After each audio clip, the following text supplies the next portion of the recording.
The temperature inside substation K7 was a constant -12 degrees Celsius.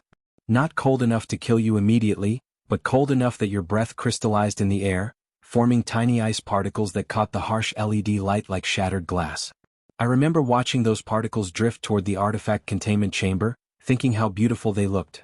Right before the dimensional breach tore through 3 levels of reinforced concrete and exposed us all to something we had no protocol for, no training against, and fundamentally, no understanding of. My name is Mason Hale. Former Captain, United States Special Operations Command. For 17 months, I served as Site Security Director for what the Defense Intelligence Agency internally designated as Gatekeeper Protocol Facility 03, though everyone with clearance just called it the Shelf. Located 260 miles inland from McMurdo Station, buried beneath 800 feet of Antarctic ice, the Shelf wasn't marked on any map. It didn't officially exist. And what we were guarding there wasn't supposed to exist either. But it did. It does. And after what I witnessed, after what happened to the people under my command, I can't stay silent anymore. The security clearances I signed, the non-disclosure agreements backed by federal prosecution, the psychological evaluations designed to discredit anyone who speaks. None of that matters now. Because what's happening at the Shelf isn't just a matter of national security. It's a matter of species survival. This is my testimony. This is what they don't want you to know. I arrived at the Shelf in March of 2023, flown in on an unmarked C-130 with no windows and no flight manifest. They didn't tell us where we were going until we'd already been in the air for 7 hours. Even then, the briefing was minimal. Remote facility, extreme environment, specialized security assignment, maximum operational secrecy. Standard black site protocol, or so I thought. The descent was disorienting. We landed on what appeared to be a natural ice shelf, but as we disembarked, I noticed the subtle irregularities, the too precise edges, the geometric patterns visible beneath the snow. This wasn't just a landing strip carved from ice. This was engineered infrastructure designed to look natural from above, from satellites, from any form of aerial observation. A pressurized elevator descended through the ice for 11 minutes. That's when I understood the true scale of the Shelf. This wasn't a small research outpost or a temporary military installation. This was a permanent underground complex, multi-leveled, climate-controlled, with power systems that hummed through the ice with a frequency I could feel in my chest cavity. The orientation briefing took place in Conference Room Delta, a windowless chamber with acoustic dampening so complete that even your own heartbeat sounded muffled. Dr. Evelyn Cross, the facility's chief scientific officer, conducted the briefing personally. She was in her late 50s, with the kind of exhausted intensity that comes from years of working with classified materials that you can never discuss, never publish, never share with anyone who might actually help you understand them. Gatekeeper Protocol, she began, her voice flat and clinical, was established in 1994 following the recovery of anomalous materials from Antarctic survey expeditions conducted between 1989 and 1993. These materials, which we classify as artifacts, demonstrate physical properties that violate currently accepted models of physics, particularly regarding dimensional stability, quantum entanglement at macroscopic scales, and what we're tentatively calling gravitational memory. She clicked through slides that showed photographs of objects I couldn't immediately process. Geometric structures that seemed to shift perspective depending on the angle of observation. Metallic surfaces that reflected light in wavelengths that shouldn't exist. Crystalline formations that appeared to contain depth beyond their physical boundaries.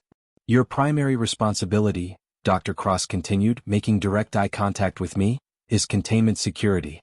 These artifacts are not inert.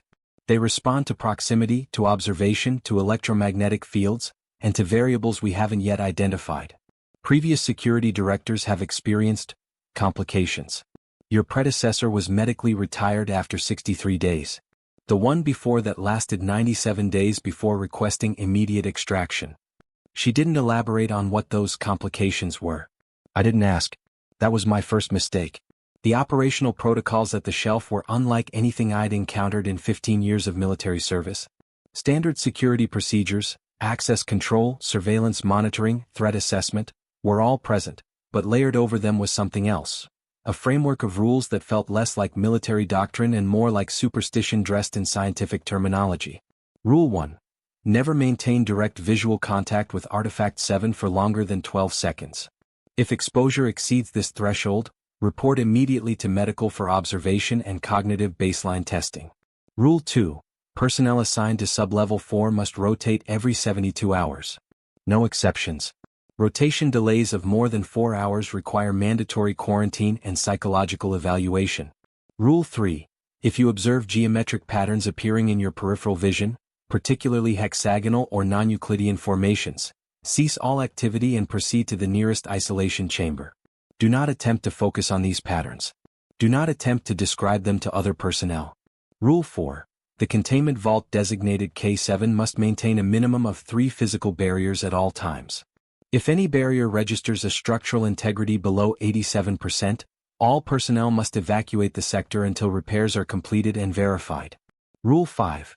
If you experience temporal dissonance, the sensation that time is moving at inconsistent speeds, or memories of events that other personnel don't recall, you are to consider yourself compromised. Report to Dr. Cross immediately for evaluation and possible exposure quarantine. There were 37 rules in total. Each one was specific, technical, and terrifying in its implications. These weren't precautions against hypothetical dangers.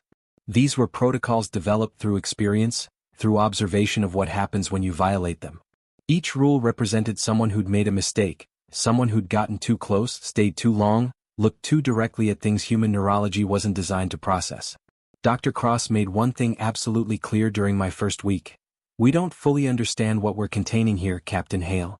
We have theories, models, mathematical frameworks that partially explain the phenomena we observe. But fundamentally, we are applying 21st century science to objects and entities that may predate human civilization by millennia, or that may come from dimensional substrates where our physical laws are merely suggestions, not absolutes. Your job isn't to understand. Your job is to maintain the barriers between these artifacts and the personnel who study them. And more importantly, between these artifacts and the outside world. I asked her what would happen if containment failed completely. She looked at me with an expression I couldn't quite read, something between pity and resignation. We don't know, she said quietly. But every predictive model we've run suggests that a full-scale breach wouldn't be a localized event. Would be transformative. On a scale we can't meaningfully calculate. The first 3 weeks were almost mundane. I established security rotations, reviewed surveillance systems, interviewed personnel about potential vulnerabilities. The facility housed 47 people, 23 research scientists, 12 support staff, and 12 security operators under my command. Everyone had been psychologically screened, background checked to levels that examined childhood friendships and ancestral histories.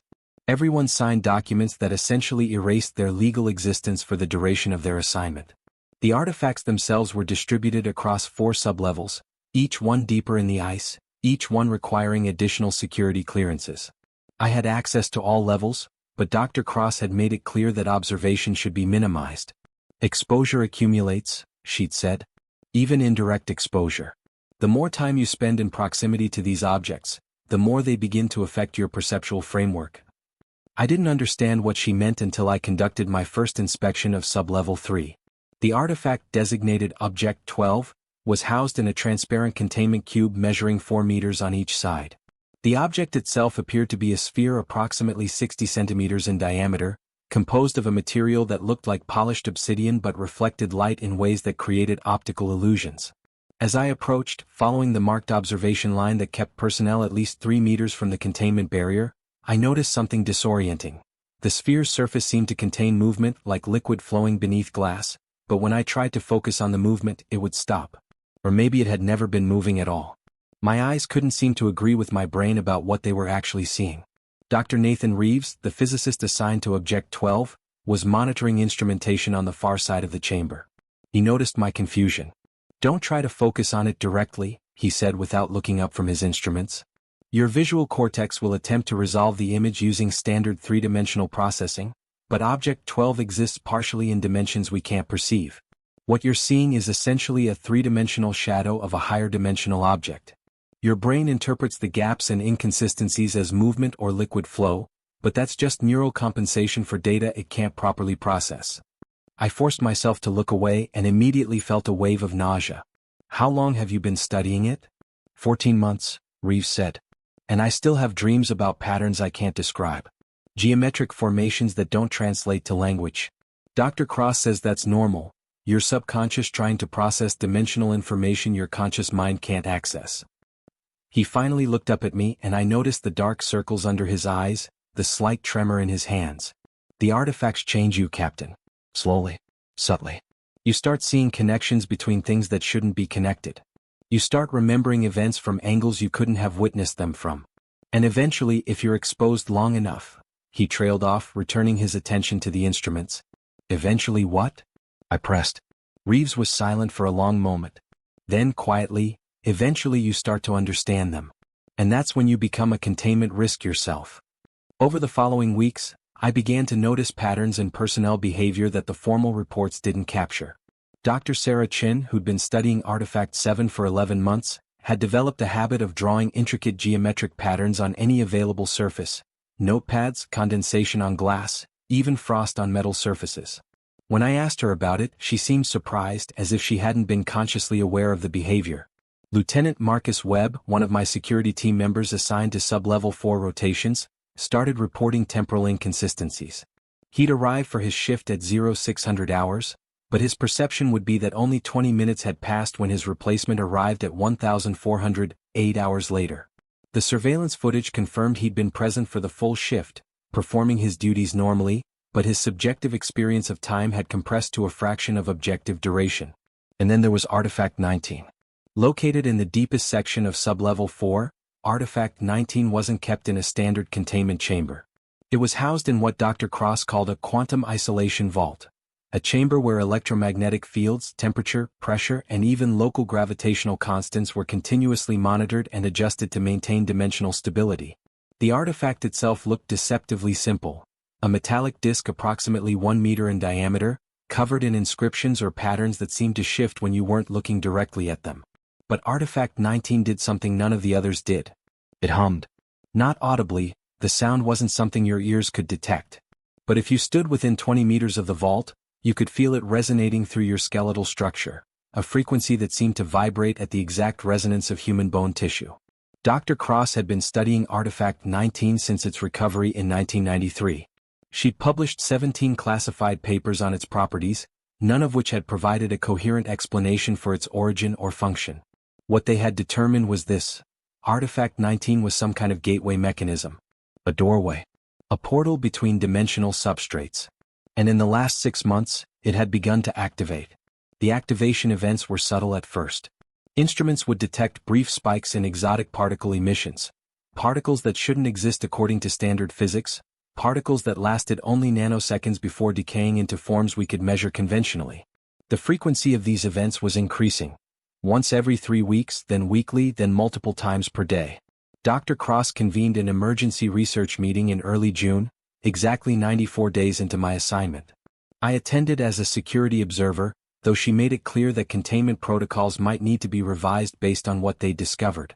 Artifact 19 is responding to something, Dr. Cross began, her exhaustion more visible than ever. We initially theorized it was responding to proximity, human observation causing quantum collapse and triggering activation. But the pattern doesn't support that hypothesis. The activation events are occurring on a schedule that appears to be independent of our presence or observation. Which means? Dr. Reeves finished the thought. Which means something on the other side is causing the activation. Something is trying to open the doorway from the opposite direction. The room fell silent. The implications were staggering. For 30 years, the working assumption had been that these artifacts were remnants of a previous civilization, archaeological anomalies from a culture we didn't understand. Ancient technology, perhaps. But this suggested something else entirely. This suggested the artifacts weren't historical. They were contemporary. They were active. They were part of an ongoing system. And something, some intelligence, some entity, some civilization existing in dimensional substrates we couldn't perceive, was using them. I asked the question that everyone was thinking but no one wanted to voice. What happens if they succeed? What happens if the doorway fully opens? Dr. Cross looked at me with an expression of profound uncertainty. We've run approximately 2,000 simulations based on our current understanding of dimensional physics and exotic particle behavior. 12% of those simulations predict localized spatial distortion, essentially a controlled portal event that would remain confined to the containment vault. 61% predict catastrophic dimensional bleeding, where the laws of physics in our reality begin to overlap with the laws of physics in the adjacent dimensional substrate. The remaining 27% predict scenarios we can't adequately model because the mathematics breaks down completely. What does dimensional bleeding actually mean? I pressed. In practical terms? Dr. Reeves answered, his voice carefully controlled. It means that within the affected area reality would become negotiable. Objects might exist in multiple locations simultaneously. Time might flow in nonlinear patterns. Physical constants like gravity or electromagnetic force could fluctuate. And human consciousness, which is fundamentally dependent on stable dimensional conditions, would experience perceptual breakdown. You'd see things that aren't there. You'd remember events that haven't happened yet. You'd potentially perceive entities that exist primarily in dimensional substrates your neurology isn't equipped to process. He paused, then added, the personnel who've been exposed to the artifacts long-term? They're already experiencing minor forms of this. Dr. Chen's compulsive geometric drawing, Lieutenant Webb's temporal perception issues, my own anomalous dreams, these are all symptoms of dimensional sensitivity. We're becoming attuned to frequencies of reality that humans aren't supposed to perceive. And if Artifact 19 fully activates, if the doorway completely opens, everyone within a radius we can't yet calculate would experience that attunement simultaneously. All at once. Without the gradual acclimatization that the long-term researchers have developed. I felt something cold settle in my chest. You're telling me that a full activation event could cause mass psychosis? Not psychosis, Dr. Cross corrected. Psychosis implies a break from reality. What we're describing is an expansion of reality, the sudden, involuntary perception of dimensional layers that have always existed but that human neurology normally filters out. Whether that constitutes psychosis or enlightenment, well, that's a philosophical question we're not qualified to answer. The meeting concluded with a decision to implement enhanced containment protocols around Artifact 19 and to reduce personnel presence on Sublevel 4 to essential research staff only. But as I reviewed the security implications, I realized something that the research team hadn't fully articulated. If something was trying to open the doorway from the other side, and if that something had access to technology or capabilities that could manipulate dimensional barriers from a distance, then our containment measures were fundamentally reactive. We were responding to actions taken by an intelligence we couldn't communicate with, couldn't predict, and couldn't understand. We weren't containing a threat. We were already compromised. We just didn't know it yet. The first significant breach occurred on June 23 at 0317 hours. I was in my quarters, 3 levels above the primary containment sectors, when the facility's emergency alarm system activated, not the standard security breach alarm, but the specialized alert reserved for containment failures. A low-frequency pulse that resonated through the entire structure, designed to be impossible to ignore even through reinforced doors and walls. I reached Sublevel 4 within 4 minutes, pulling on hazard gear as I ran. The security feed from Containment Vault K7, where Artifact 19 was housed, showed something that made my training and experience completely irrelevant. The 3 physical barriers that normally surrounded the artifact had somehow inverted. The reinforced steel doors, the electromagnetic shielding, the quantum isolation field, all of them were now inside the containment space, as if reality had folded inward, turning the security measures into components of the artifact itself. And Artifact 19 was no longer dormant. The metallic disc was rotating, though not in any conventional sense. It appeared to be spinning through multiple axes simultaneously, existing in several orientational states at once. The inscriptions on its surface were glowing with a luminescence that registered on the security cameras as pure white light, but to the researchers who were present when the event began, the light was apparently something else entirely. Dr. Chen later described it as the color of sound, and Dr. Reeves said it was the visible form of geometric proof. Their descriptions didn't match, but both insisted they were seeing the same phenomenon. Dr. Cross was already in the observation room when I arrived, her face illuminated by the monitors displaying data that was scrolling too rapidly for human comprehension. "We're measuring particle decay rates that shouldn't be possible," she said without preamble. "Exotic matter with half-lives measured in Planck time is remaining stable for seconds, minutes. The quantum isolation field didn't fail, it was integrated. Something reached through the dimensional substrate and incorporated our containment measures into the artifact structure. Can we shut it down?" I asked, already knowing the answer. "We never learned how to activate it, Captain. We certainly don't know how to deactivate it." She turned to look at me directly. "It's opening. The doorway is opening. And we have no protocol for what comes through." The activation continued for 17 minutes. During that time, Every person within 300 meters of Vault K7 reported perceptual anomalies, geometric patterns appearing in peripheral vision, temporal distortions where seconds felt like hours or hours collapsed into moments, auditory hallucinations described as mathematics speaking in voices, and, most disturbingly, the sensation of being observed by something vast and incomprehensible. Lieutenant Webb, who was stationed on Sublevel 4 when the breach occurred, provided the most detailed account during his post-event debriefing. I recorded his testimony directly. I was maintaining position at corridor intersection 12 when the alarm triggered. I immediately moved toward Vault K7 as per emergency protocol, but the corridor seemed wrong. The perspective was distorted, like I was looking at a photograph that had been folded and then unfolded incorrectly. And then one of them saw me. I don't know how I know it saw me, but I felt it. Like being noticed by something so vast that your entire existence becomes a single point of attention in an infinite mind. It moved toward the portal. Toward us. And for a moment, maybe 3 seconds, maybe 3 hours, I genuinely can't tell, I understood something. I understood what the artifacts are. They're not technology. They're not even objects. They're anchor points.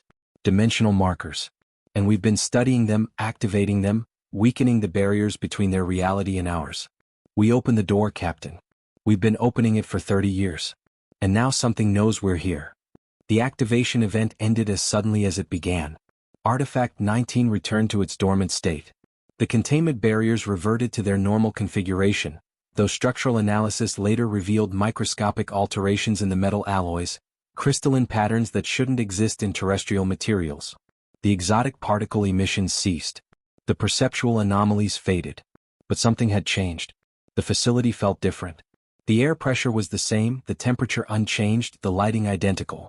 But everyone who'd been present during the breach reported the same sensation, the feeling that we were being watched. That something had noticed our presence and was now aware of this location, this facility, this thin point in the dimensional fabric where the barriers were weakest. Dr. Cross ordered a complete data review and convened an emergency assessment with the Oversight Committee via encrypted satellite uplink. I wasn't present for that conversation, but I saw her face afterward. She looked like someone who'd just received a terminal diagnosis. When I asked her what the committee had decided, she said simply, "We're authorized to continue observation and research. They want more data before considering evacuation or containment termination protocols." "And what do you think we should do?" I pressed. She was quiet for a long moment, staring at the security feed showing Artifact 19's vault, dormant, silent, waiting. "I think," she said slowly, "that we've been approaching this entire situation with the wrong framework. We've been treating the artifacts as objects to be studied, anomalies to be explained, threats to be contained. But after witnessing that breach, after seeing the structures beyond the portal, I'm increasingly convinced that we're not the researchers in this scenario. We're the experiment. And whatever intelligence exists on the other side of that doorway has been observing us far longer than we've been observing the artifacts." The weeks following the June breach were marked by an acceleration of what Dr. Cross had begun calling dimensional attunement syndrome, though that clinical terminology failed to capture the reality of what was happening to the personnel stationed at the shelf. Dr. Sarah Chin was the first to reach critical degradation. On July 8, during a routine examination of Artifact 7, she suddenly stopped her work and stood motionless for approximately 40 seconds. When Dr. Reeves approached to check on her, she turned to him and spoke in what the audio recording captured as a voice with multiple overlapping timbres, as if several versions of Dr. Chen were speaking simultaneously from different time states. She said, "I can see them now. All the paths. Every decision branches into parallel execution. You asked me a question, Nathan. You asked me 17 different variations of the same question across 17 probability streams. I'm answering all of them simultaneously, but your perception is limited to this singular timeline, so you only hear one response. How limiting. How suffocating. To exist in only one moment, one location, one configurational state. They don't live like this. They exist across probability manifolds. They are all their possible selves simultaneously." Dr. Reeves immediately activated the medical emergency protocol. Dr. Chin was sedated and transferred to medical for evaluation. Brain scans revealed unusual neural activity, synchronized firing patterns across brain regions that normally function independently, as if her cognitive processes had achieved a form of quantum entanglement with themselves. She remained in medical observation for 6 days. During that time she drew. Constantly. Obsessively. Geometric patterns that covered every available surface. The walls, the floor, her own skin. The patterns were mathematically precise, and when Dr. Cross had them analyzed by the facility's computational systems, they discovered something extraordinary. The patterns were solutions to dimensional field equations that the research team had been struggling with for months. Dr. Chin, while in a state of perceptual degradation, had somehow intuited mathematical proofs that required advanced theoretical physics to derive formally. When she finally regained something resembling normal consciousness, she had no memory of the episode. But she retained the knowledge. She could look at the geometric patterns she'd drawn and immediately understand the mathematical principles they represented, even though she'd never studied dimensional physics at that level. It's like remembering something you learned in a dream, she told me during her psychological evaluation. I know these equations are correct, I can see how they function, but I don't remember learning them. Or maybe I do remember, but the memory exists in a cognitive space I can't normally access. She looked at me with eyes that seemed older, more exhausted than they had been 2 weeks prior. They taught me, Captain. While I was connected. While I could perceive the dimensional layers they exist in. They showed me how reality actually works, beneath the simplified three-dimensional approximation we normally experience. And now I can't unknow it. I can't go back to seeing the universe the way I used to. She paused, then added quietly, I don't think any of us can. Lieutenant Webb's degradation was different but equally disturbing. His temporal perception issues intensified throughout July, reaching a point where he could no longer reliably distinguish between past, present, and future events. He would report incidents that hadn't occurred yet, then become confused when other personnel didn't remember them. During one particularly severe episode, he provided a detailed account of a containment breach in Vault K3, a breach that actually occurred 47 hours later, exactly as he had described. The implication was inescapable. Prolonged exposure to the artifacts was granting personnel forms of perception that transcended normal human limitations. But these weren't gifts. They were wounds. The human brain isn't structured to process nonlinear time, to perceive multiple dimensional layers simultaneously, to exist in probability manifolds rather than singular timelines. The personnel weren't evolving. They were breaking. Dr. Cross began implementing mandatory rotation schedules, limiting exposure time to the artifacts, increasing the frequency of psychological evaluations. But the degradation continued. By mid-July, 11 of the 23 research scientists showed signs of dimensional attunement syndrome. 4 security personnel, including Lieutenant Webb, were exhibiting symptoms. And the activation events from Artifact 19 were increasing in frequency and duration. I reported the situation to the Oversight Committee via encrypted uplink, requesting authorization for facility-wide evacuation and implementation of containment termination protocols. Their response arrived 18 hours later. Request denied. Continue observation and documentation. Enhanced security measures authorized. Additional containment specialists will be deployed within 72 hours. No evacuation. No termination. Just observation. I realized then what should have been obvious from the beginning. The shelf wasn't a containment facility. It was a research station. And we weren't there to protect humanity from the artifacts. We were there to study what the artifacts did to humans. To document the transformation process. To gather data on how human consciousness responds when exposed to dimensional frequencies beyond normal perception. We were the experiment. And the experiment was proceeding exactly as designed. The final activation event began on August 2nd at 1843 hours. I was conducting a security review on sublevel 2 when every alarm in the facility triggered simultaneously, not sequentially, not in cascade, but in perfect synchronization, as if the entire security system had become a single unified entity experiencing a coordinated emergency. The surveillance feeds from sublevel 4 showed what I'd been dreading since the June breach. Artifact 19 was no longer rotating through multiple axes. It had stabilized. The metallic disk was now perfectly still, suspended in the center of what should have been Vault K7 but was now something else entirely. A spherical volume where space itself appeared liquid, flowing and reconfiguring continuously. And through that liquid space something was emerging. I reached sublevel 4 to find Dr. Cross already at the observation station, her hands moving across control interfaces with desperate speed. It's a full activation, she said without looking away from her screens. The doorway is open. Completely open. And they're coming through. What's coming through? I demanded. Everything, she whispered. Through the observation window, though window was no longer the right word as the transparent barrier now seemed to look into multiple spatial configurations simultaneously, I could see them. The entities. The intelligence that existed primarily in dimensional substrates beyond human perception. They weren't physical in any conventional sense. They were structures. Geometric formations that moved with intention, that existed across multiple probability states simultaneously, that seemed to be composed of mathematics made manifest. Some appeared as crystalline lattices that extended through angles my eyes couldn't track. Others looked like living equations, symbols and numbers flowing in patterns that created form and motion. A few resembled organic shapes. If organic could apply to things that existed in dimensions where biology as we understand it was impossible. And they were aware. Profoundly, incomprehensibly aware. I could feel their attention like physical pressure against my consciousness, examining, analyzing, attempting to understand what we were just as desperately as we were trying to understand them. Dr. Reeves was standing near the observation window, seemingly transfixed. "They're beautiful," he said softly. "Can you see the mathematical elegance? The dimensional harmonics? They're not invading. They're not attacking. They're introducing themselves. They're showing us what existence looks like when you're not limited to 3 spatial dimensions and linear time. They're trying to communicate. But communication requires a shared framework of understanding. And what I was witnessing suggested that the gap between human consciousness and these entities was so vast that meaningful exchange might be impossible. We didn't speak the same language. We didn't perceive the same reality. We didn't exist in the same dimensional configuration. And yet they were here. In our facility. In our reality. And their presence was destabilizing everything. The effects began at the perimeter of sublevel 4 and expanded outward. Personnel reported walls appearing to breathe, expanding and contracting rhythmically.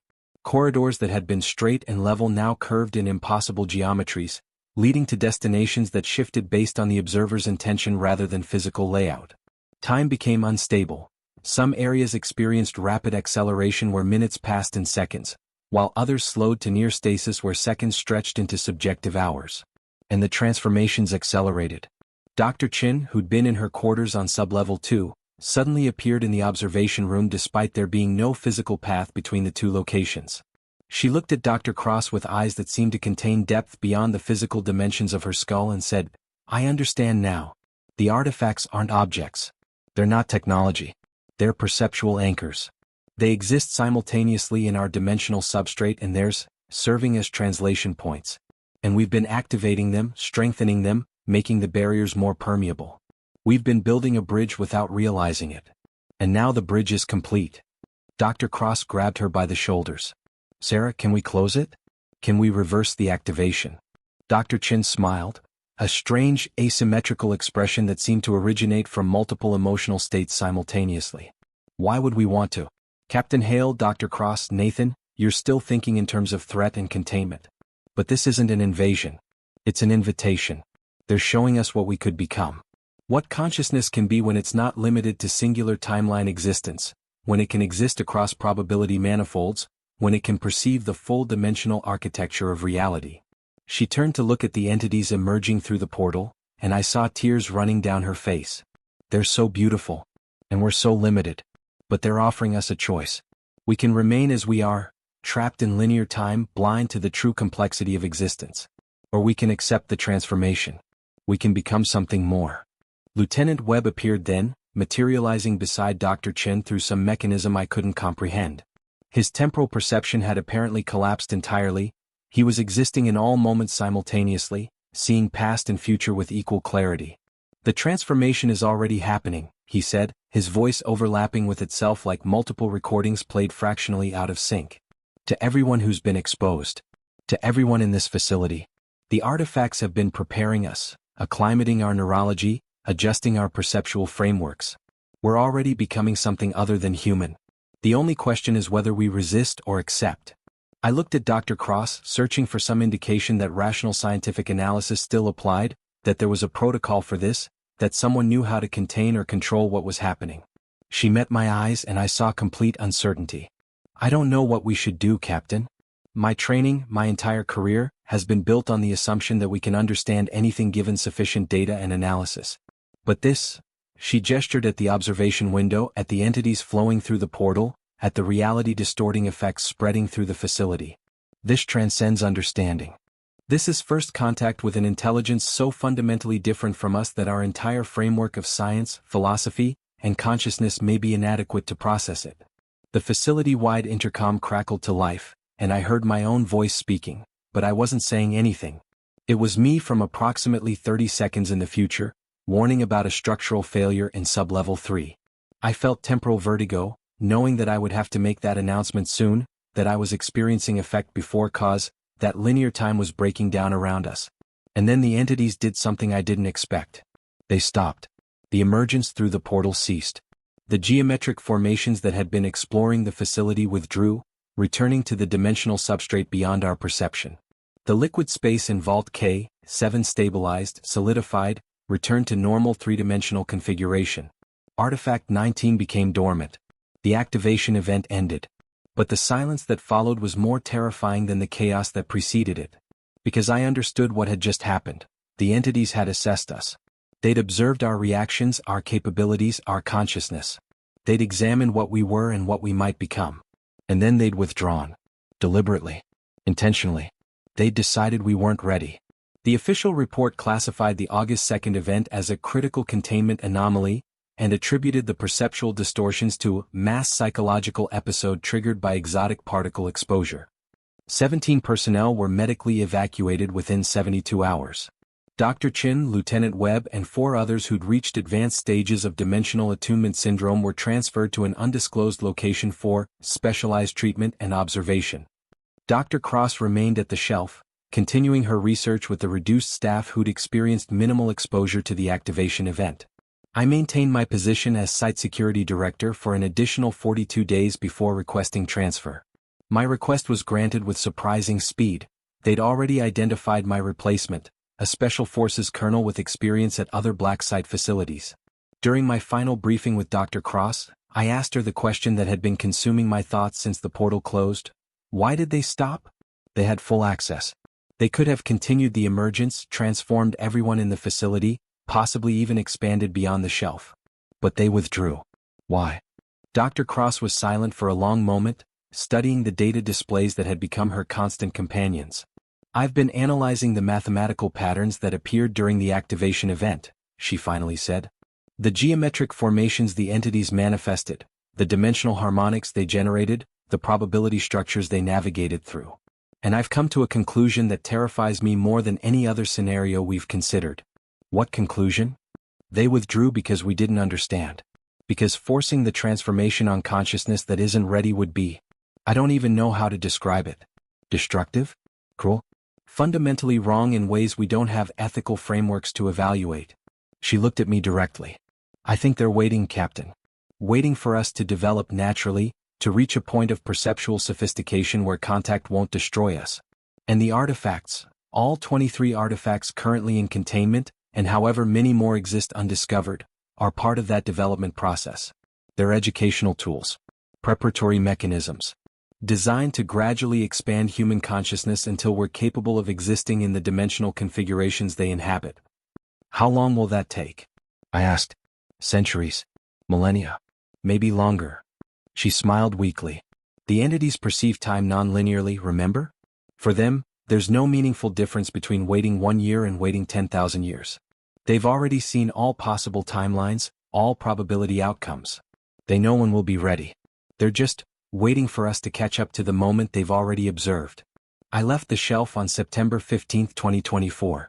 The flight back to civilization was disorienting.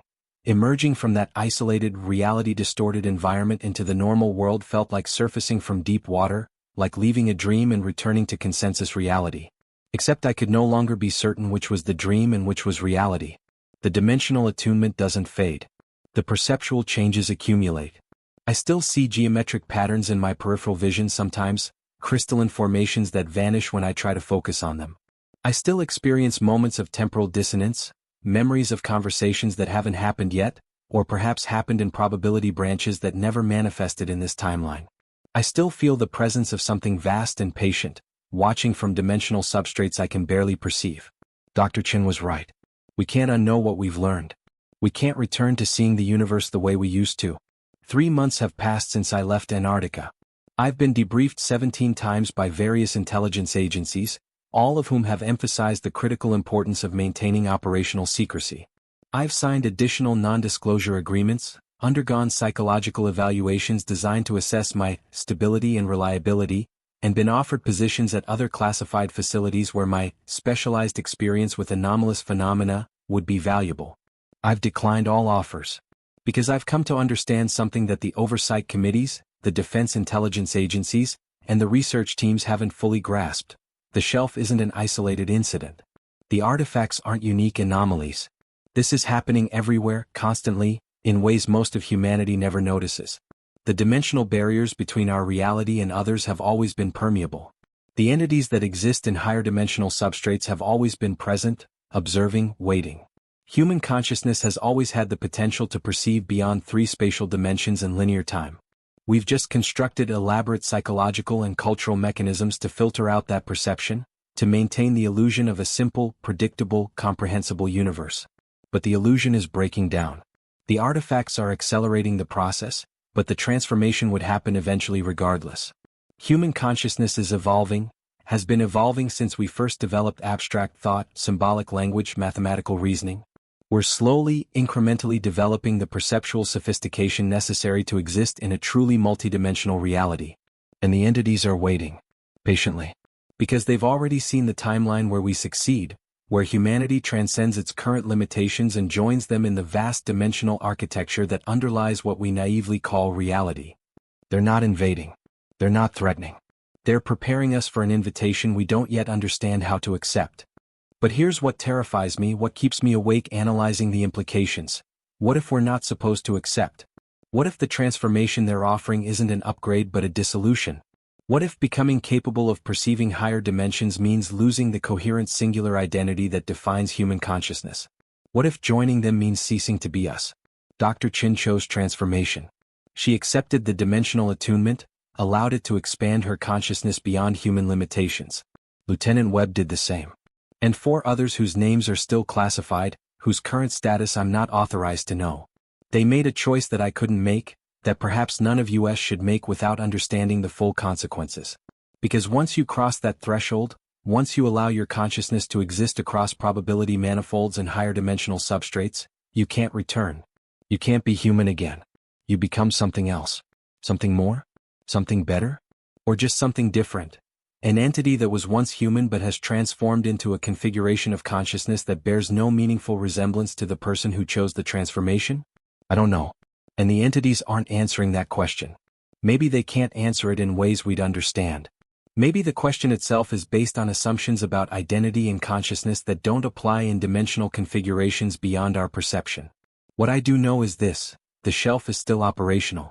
Artifact 19 is still contained in Vault K7, dormant but ready to activate at any moment.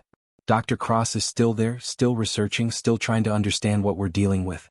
And across the world, in classified facilities whose existence is denied by every government on Earth, there are more artifacts, more portals, more opportunities for entities from higher dimensional substrates to make contact with humanity.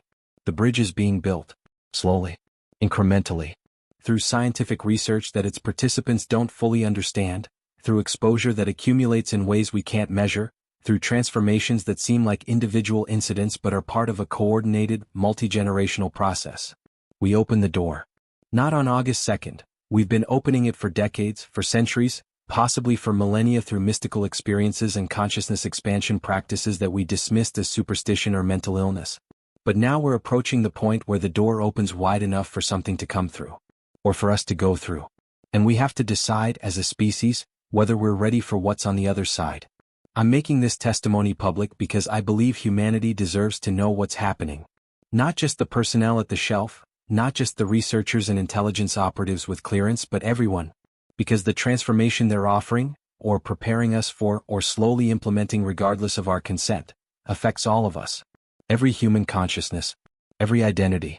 Every person who's ever wondered if there's more to reality than what we can see, touch, measure with our limited senses. There is more. Vastly more. And it's been waiting for us to develop the capacity to perceive it. The question now is, do we want to? My name is Mason Hale. I was a Special Forces officer assigned to a restricted Antarctic facility where artifacts of unknown origin are kept in containment. I witnessed a portal activation. I watched entities from higher dimensional substrates emerge into our reality. I saw personnel transform into something beyond human. And I'm telling you this because you need to understand. The transformation is already happening. To all of us. Gradually. Incrementally. Through exposure to phenomena we don't recognize, through perceptual expansion we attribute to imagination or mental illness, through moments of insight that feel like remembering something we've always known. We're being prepared. For contact. For transformation. For a form of existence that transcends everything we currently understand about consciousness, identity, and reality itself. And somewhere, in dimensional substrates beyond our perception, they're waiting. Watching. Knowing with absolute certainty that eventually, in timelines they've already observed, in probability manifolds they navigate as naturally as we navigate three-dimensional space, we'll be ready.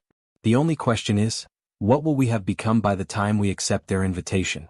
What will be left of humanity after we cross that threshold? And will we even recognize ourselves on the other side?